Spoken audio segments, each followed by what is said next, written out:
DHS had been a provider of behavioral health services for a number of years in Snohomish County, and then when the ACH was created, it felt like a natural fit that we would become involved with it. And I have to tell you, it has been a great experience for us. You know, I really believe that what we learned through the ACH kind of kick-started what we have been able to do with our DEIB work. The biggest factor was our young employees, because they were speaking their truth, and they were speaking it loudly. And you know what, we had always tried to make strides toward DEI work, you know, diversity committees and equity teams, and you know, we brought trainings in, but it was all window dressing. You know, it was not transformative work, and so we realized that we had to really dig in and go deeper and change our entire approach to it. And so we began doing consultation with DEI consultants, and we did that on a bi-weekly basis, where we were just learning how, as a leadership team, to communicate with each other, use common language, be real, have authentic conversations, and then we all got into coaching. I began that, and I've been doing coaching for a couple of years with the DEIB coach who specializes in that.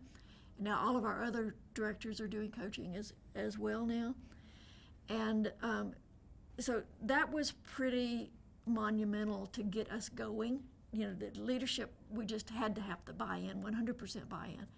So I feel like we got there. And so then we had to kind of put our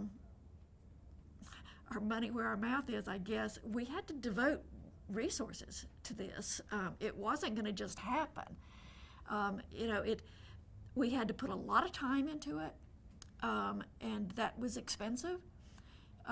And we decided that we also needed a full-time DEIB manager who could lead us through this process. It didn't need to be like the second part of somebody's job. It needed to be, you know, something that was what they did. We needed somebody reminding us to think of DEIB issues and work in everything we did, every decision we did.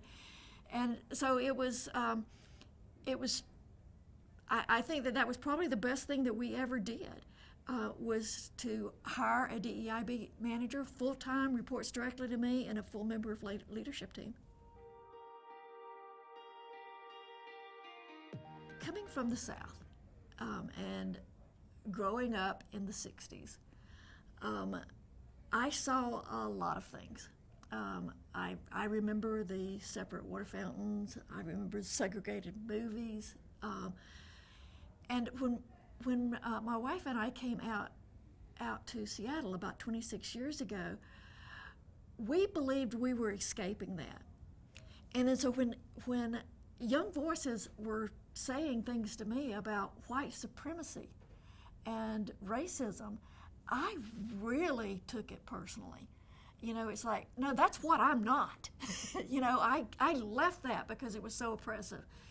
And the fact is, you know, I hadn't done my own work around that, and I had to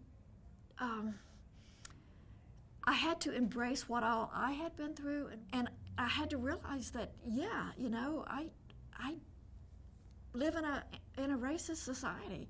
I was brought up white in the South, and there's privilege with that, and you know, it was just, you know, it was really huge for me to be able to hear those words finally and be able to say, yeah, you know, that's part of who I am, and I want to be a part of racial change to social justice.